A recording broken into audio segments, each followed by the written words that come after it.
Rəşid mənim hər vaxtınız xeyir. Hər vaxtınız xeyir. Necəsiz? Mən pisəm. Niyə? Niyə? Ona görə ki, Azərbaycanın o qədər gözəl problemləri var ki, o qədər ağır problemləri var ki, onu qoymaq əvəzinə gör nə problemlər qoyuruq biz. Mən indiyə qədər nə Sovet dövründə bir əməlli başlı yaşamamışam, nə indiyə elə yaşamamışam, yaşamıram. Mən bu aydan oya zorla yaşayıram. Mən normal həyat keçirmişəm, bircə şəxsiyyətimi qorumuşam. Bu şəxsiyyəti də bu kanalda, ən istədiyim kanalların birində.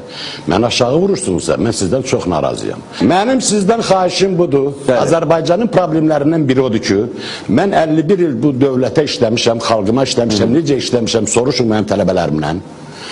51 il işləmişəm, 170 manat mənə pensiya verirlər.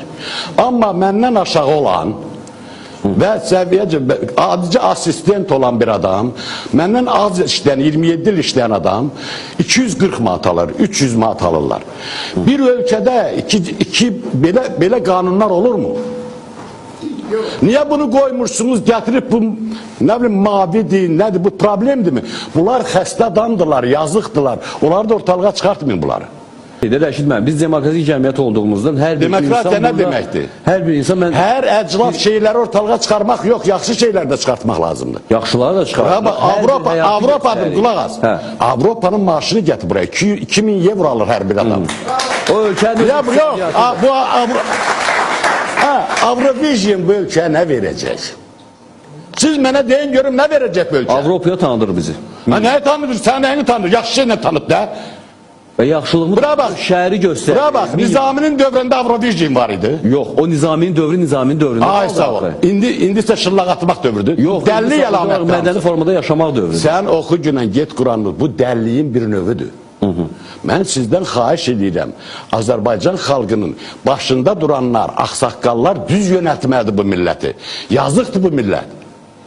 İqtisadi nöqteyi nəzərdən də bu tip adamların bura gəlməsi bizə əməlli başlı sərf eləyir. Əməlli başlı iqtisadi təkan deyir. Sən onu bilirsənmi ki, sənin Azərbaycanın yerinin altıda qızılda üstüdə. Sən onu bilirsənmi ki, dövlətimiz pul haraya xarışlamağın yerini bilmir, hə? Yox, niyə? Düzəldirlər hamısını, niyə ki? Oran düzəldir, mən də düzəlsin. Nə inirəm o qızıl teşli ki, ona mən qan qusuram, ya? Nə inirəm mən onu? Mən 170 manatdan nətər yaşayayım, hə? Nədir? Özünə ver görüm onlar yaşayabilir mi? O deputatların birine ver görüm onlar yaşayabilir mi 170 manatla? Amma hər halda biz axı indi gəlin başqa bir şeylər. Çox xahiş edirəm, təvəqqə edirəm.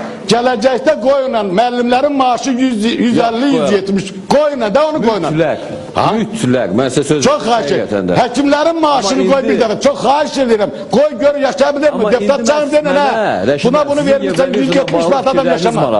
Eurovisionla bağlı fikirləriniz mənim desəm çox maraqlıdır. Yox, onu da deyəcəm.